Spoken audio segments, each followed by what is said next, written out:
Welcome to the Mindfulness Meditation Podcast presented by the Rubin Museum of Art.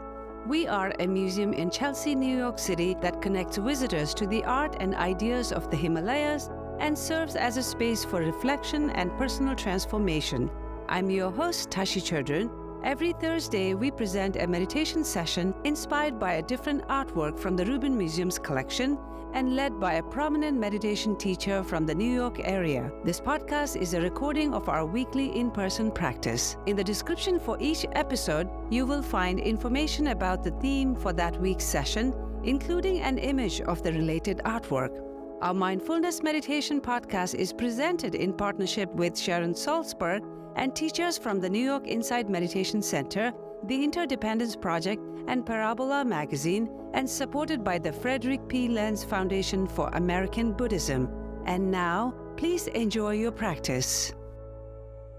Welcome to Mindfulness Meditation at the Rubin Museum of Art.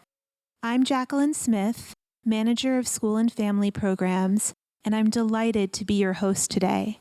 We are a global hub for Himalayan art with a home base here in New York City, and we are so glad to have all of you join us for our weekly program where we combine art and meditation.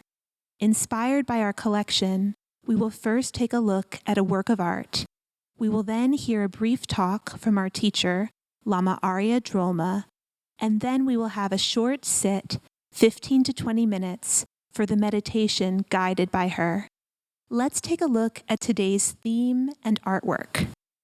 Green Tara, on view on the 5th floor of the museum. Our theme for this month is acceptance. Green Tara is associated with acceptance as she embodies compassionate action and the willingness to embrace all beings without judgment. This work of art was created by Choying Dorje, the 10th Karmapa, head of the Karma school of Tibetan Buddhism. Not only was the 10th Karmapa a revered spiritual leader, he was also a remarkable artist. The Karmapa's love of animals is often subtly incorporated into his works. Here, a pair of birds can be found nestled in a leafy bower above Tara's head. From a young age, the Karmapa demonstrated a proclivity for both painting and sculpting. He was particularly drawn to metalwork from Kashmir and Svat. These stylistic influences are evident in this sculpture of the goddess Tara. Tara is a completely enlightened Buddha who typically appears in the form of a radiant young woman. The green form of Tara is known for bestowing protection from the 8 fears. She helps us to overcome internal and external states of turmoil. Tara is beloved in all schools of Tibetan Buddhism. Now, let's bring on our teacher for today, Lama Aria Drolma. Lama Aria Drolma is an ordained Buddhist teacher in the Karma tradition of Tibetan Buddhism. She has completed over a decade of monastic study and meditation training. She emphasizes Vajrayana Buddhism and Buddhist principles, making them relevant to our everyday lives, helping us to cultivate loving kindness and compassion, and bringing about a transformation of contentment and a genuine sense of well-being. Lama Aria, thank you so much for being here with us today.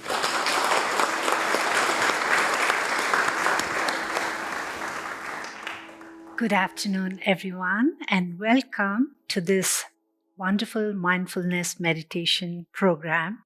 And thank you, Jacqueline, for the introduction. It's always a pleasure to be here. And this month, the theme is acceptance, and the artwork, as you all saw, was Green Tara, the mother of all Buddhas.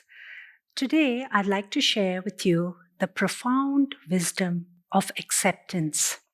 From the Buddhist perspective, acceptance is a concept that lies at the heart of all Buddhist teaching, and its significance lies in the journey towards understanding life and finding inner peace.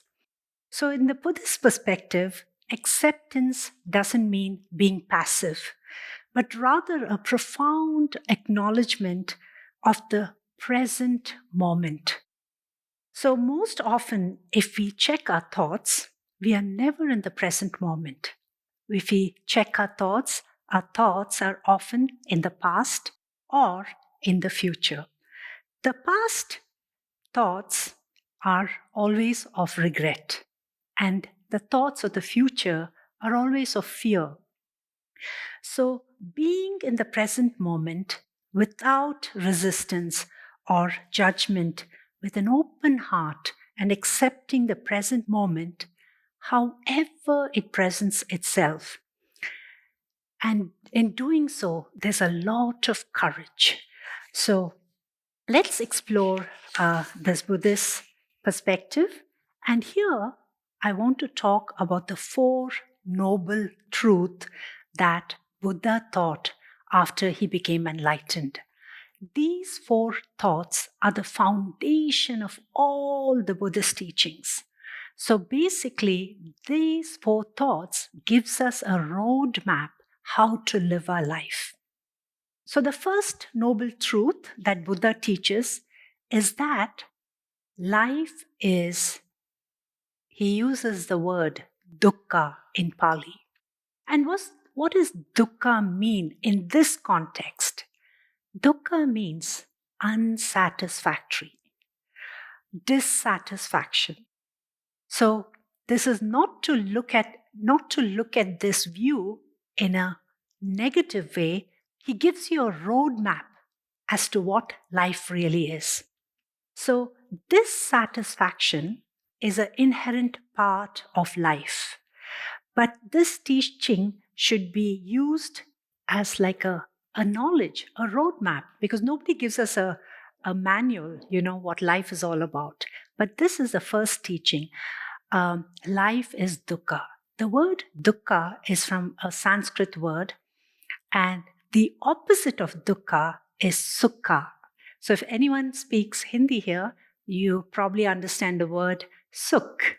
So that means at ease, happy, being outside in the beach, basking in sunshine. It's called sukha. Sukha is kind of happiness, joyous.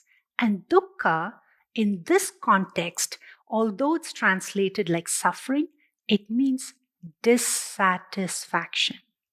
For example, how many of you all must have just come to the room and everyone must have wanted they probably had a preference, a seat that you wanted to sit in. And you're like, damn, that seat is taken. And, why is, I don't want to sit next to this person. Or is that person okay to sit, So all these moment to moment, this anxiety, this anguish, is the AC on? And, someone is like, the AC is blasting. I can't sit there. Let me sit somewhere else. And how many of you all, as you had this thought to come into this mindfulness meditation session, you probably had to take a subway, imagine from the moment to moment, all the thought process that you had to go through. And I don't know if all your thought process was positive. So this is what the context is. Life is dissatisfaction. Okay, so the thought process when you went into the subway, you had to push in to get there, or as you walked, the sun hit you too hard, you didn't have your sunglasses, or so and so and so on. Okay, so this is the first noble truth that Buddha teaches you. But why does he emphasize this, the first teaching? And then he gives you a roadmap, what to do, how to live your life joyously, contently.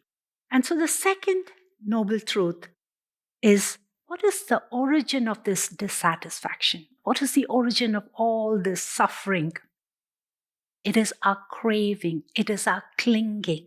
In the sense, we cling to certain rules and some of the personality we have built. Like example, walking in here, you didn't want to sit perhaps in the last row. You're like, as you're probably waiting in line, you're like, I hope I get a seat. I hope I get a good seat, So if you examine your mind, it all, builds up to a little bit of anxiety.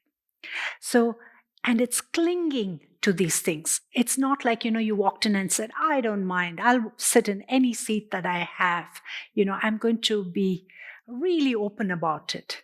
It's very rare we think this way. But now you're going to take this home with you. You're going to live life without clinging to your concepts, with having a more open and spacious heart. So we often struggle because we desire things to be different from how they are. Acceptance helps us recognize that change is constant. And by letting go of our fixation on the outcome, we can find peace amidst the impermanent nature of existence. So, what is the only constant thing that appears all the time? It's change. And all of us, we are really, really not happy with this change. But change happens all the time, from sunset to sunrise, from day to night, from young, youthful youth to old age. So we are witnessing change all the time. But most of us, we can't relate to change very well. So that is the second truth, noble truth. Where does the origin of suffering comes from? And the third noble truth is, how do we get rid of the suffering? So here, acceptance plays an important role by helping us cultivate the ability to live in the present moment. So, because we are not aware of the present moment, we're constantly thinking of the future. Right now, we're probably making all kind of plans for the Labor Day weekend. If I'm going to have a barbecue, where am I going to go? Am I going to the family? And so on. But we forget the present moment, this very moment where everything is so peaceful, so beautiful, so quiet, and you have come here to have some peace in your mind. And what does peace do? It gives you inner happiness. So when we fully embrace the present, we can find joy and contentment regardless of all the external circumstances. And you'll notice this. You'll notice in little things when you probably are doing gardening and you're fully attentive and you don't mind what is happening, how your garden is growing, as long as you know how to trim it. So there are moments you witness this, being in the present moment and all the inner happiness you find. So what was the fourth noble truth that Buddha taught? The fourth noble truth Buddha taught was the path. And this is why it's so important, the Four Noble Truths. Because the fourth one, he shows you the roadmap. This is what you can do to have inner peace and inner happiness. So most often you may see a Buddhist monk up in the mountains, cold weather. He probably has nothing to eat, but he has cultivated the path and this inner happiness. He's so joyous, he or she. And as a monastic, this is what we do constantly. We practice the path in the monasteries. Like, for instance, yesterday I had an incident. I had just brewed a cup of coffee and I was sitting there and, I was like, oh, I can watch the sunset from my window. And I picked up my coffee, and at that moment, the coffee cup just crashed. And on the floor, there was coffee everywhere and the broken cup. And I could see the gamut of emotions. The the upsetness, the anger, everything. Oh no, I'm going to miss that sunset. I have to go and clean all this. All the, from that one moment of enjoying the cup of coffee to absolute chaos and anxiety, and I have to do this, I have to clean this, and all these thoughts of dissatisfaction. And I used this method of saying, relax. It'll just take you a few minutes to clean that up. And the minute I said relax and accepted that situation at that moment, and even my body, I just looked and it was all tensed up, with all these anger and all the things that I told myself, you're so clumsy and so on. And then the minute I accepted that situation and I said, that's all right, relax, you can clean it up in a few minutes. And my whole body went into a moment of peace. And then I got up and cleaned that and then brewed myself another cup of coffee. And there I was watching the sunset. I didn't let that moment, of all the thoughts and feelings that came affect my other moments. So this is what I mean by, making each moment, accepting it. And that's what will lead you in this path, the practice. So the fourth noble truth, what Buddha taught, was the path. Acceptance becomes the foundation of this path. Through mindfulness and meditation, we develop the ability to observe our thoughts and emotions, to observe, like when that coffee fell, I observed what the thoughts were coming out. And I said, relax, it's okay, you can clean it up. So that's what I mean, looking at our thoughts. And how can you look at our thoughts? Through practicing mindfulness meditation. So this practice of meditation allows us to see the nature of reality, and we can respond skillfully to the challenges rather than reacting impulsively. We can let go of the burden of resistance, anger, and frustration, and instead create space for compassion for myself. At that moment, I had to feel a little compassion for myself, a little bit of understanding, and then what happened? Inner peace. Now, how do we tie this in with this beautiful sculpture we saw, Mother Tara? So the artwork today is Green Tara, and she's also, I call her Mother Tara. And how does she tie into the theme of acceptance? Tara, as Jacqueline just mentioned, she's referred to as the wisdom goddess, the goddess of universal compassion and the mother of all Buddhas. And Green Tara, or Mother Tara, is the embodiment of acceptance. She is like a mother. She does not differentiate anyone, and she accepts us all as we are, with all our faults and all our non-faults, and she loves us as her own child. So Green Tara comes in many forms, and often Green Tara, her right hand is extended in a gesture of generosity, and her left hand is in a gesture of refuge, symbolizing her acceptance of all that seek her help and guidance, regardless of all our past actions, who we are. It doesn't matter. She loves us unconditionally as a mother does. And so this is very, very important to understand the essence of Green Tara, because she accepts us absolutely fully. So why do I emphasize on Mother Tara? Because in all the Buddhist monasteries, Mother Tara plays a very important role. We pray to her in the morning. We pray to her to guide us. We pray to her to remove all our obstacles. And she is my go-to deity for all aspects of my life. And I see her blessings. And when I saw the statue today, tears welled up, because I feel so much devotion. And in return, I feel that love from her. So as we do our meditation today, we can even think of Mother Tara as just a universal goddess. We can think of her as Mother Mary. We can think of her as a universal light. And today, even by just seeing her figure here, you invoke her blessings. And she's a very, very powerful deity. So let's start the mindfulness meditation today. And I will guide you, and you just have to.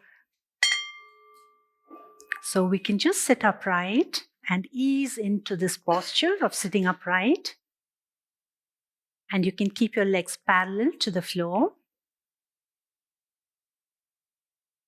And just as we start, let's take in 3 deep breaths.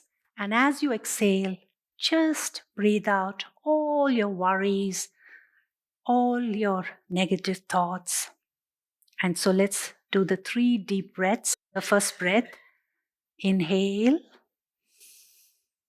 And just breathe out all your worries. And our second breath again, inhale deeply and deliberately. And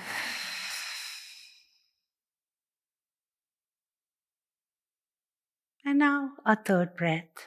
Breathe in.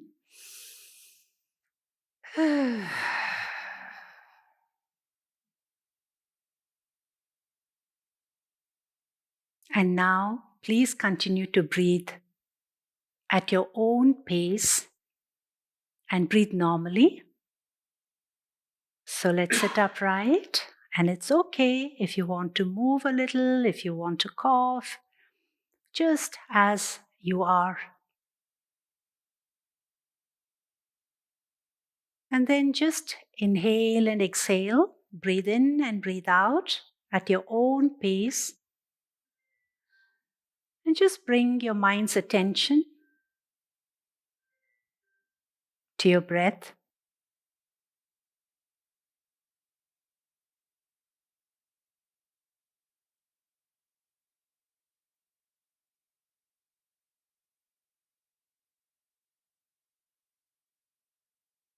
And just accept everything that's going on in the room. All the sound, your own breath, just accepting everything from moment to moment.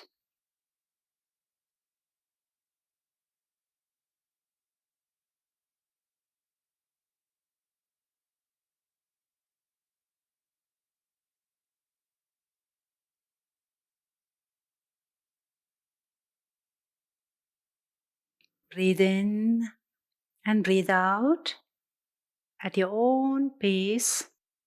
Breathe normally.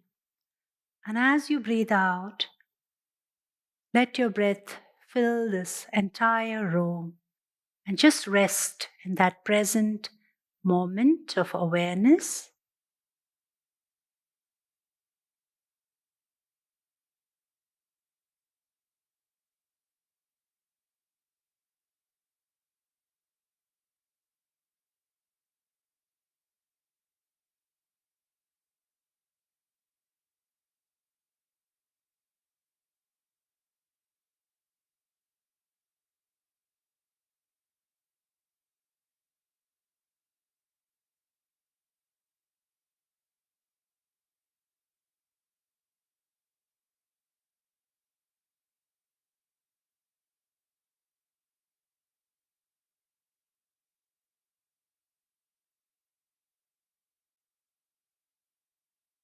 When you get caught up in a thought, just let go of that thought, say thinking, and come back and just observe your breath going in and going out.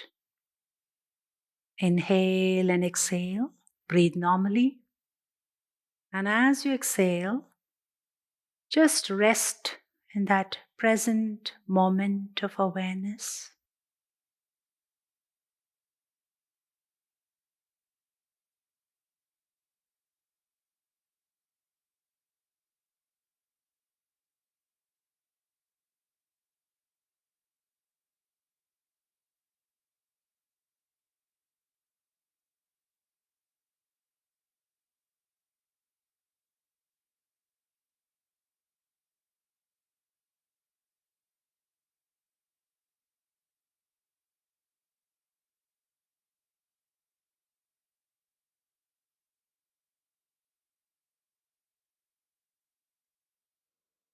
You can take your meditation to another level by invoking Mother Tara's blessing.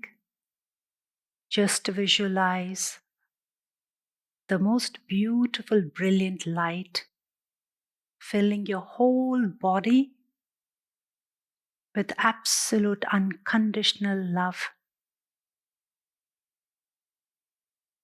From your head to your toes, and just be in that present moment of awareness, accepting the blessings.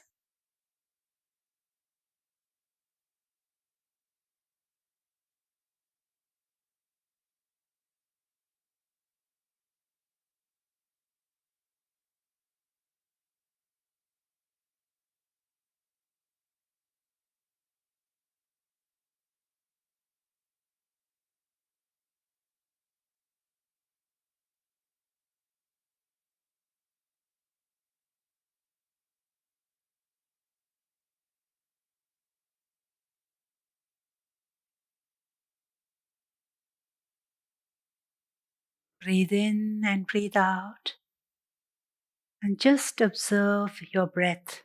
Put your mind's attention on your breath to anchor your mind. And when your mind wanders off to a thought, just say thinking, let go of that thought, and again bring your mind's attention to observe your breath. Breathe in, breathe out. And as you breathe out, rest your mind in that present moment of awareness.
As we go out into the world today, let us understand and bring to mind this theme of acceptance.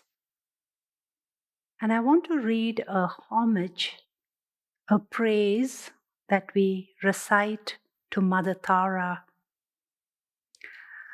It says, with the sound of the mantra Tutare, Tutare is Mother Tara's mantra, the sound fills all the worlds, and she fills all the realms of desire. She fills all the space, the form, and the formless realms. All the universe pays with the sound of a mantra, fulfilling the wishes of beings. It is said that she tramps with her foot and all the obstacles within the three worlds. It says, homage to her, to whom all the gods, they present her with offerings. Tara is referred to somebody who's paid homage to by all the gods like Indra, Brahma, Agni, all the Hindu gods, all the rishis, the Rudras, and all the gods, born gods. She is praised by the spirit and Nagas, and through the power of a mantra, which is Om Tare, Tutare, Ture Soha. All our wishes will be accomplished, all our disease and illness healed, and she protects all beings and accepts us as unconditionally as a mother does. And her mantra I recite again, Om Tare, Tu Tare, Ture, Soha. May you all be blessed and may you accept yourself and everyone around you. May you have a happy day today.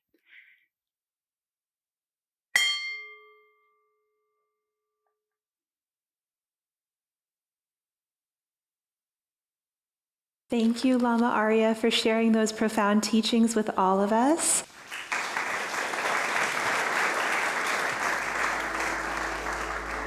That concludes this week's practice. To support the Rubin and this meditation series, we invite you to become a member at rubinmuseum.org/membership. If you are looking for more inspiring content, please check out our other podcast, Awaken, which uses art to explore the dynamic paths to enlightenment and what it means to wake up. Season 2, hosted by Ravina Arora, is out now and explores the transformative power of emotions using a mandala as a guide. Available wherever you listen to podcasts. And to stay up to date with the Rubin Museum's virtual and in-person offerings, sign up for our monthly newsletter at rubinmuseum.org/e-news. I am Tashi Chodron. Thank you so much for listening. Have a mindful day.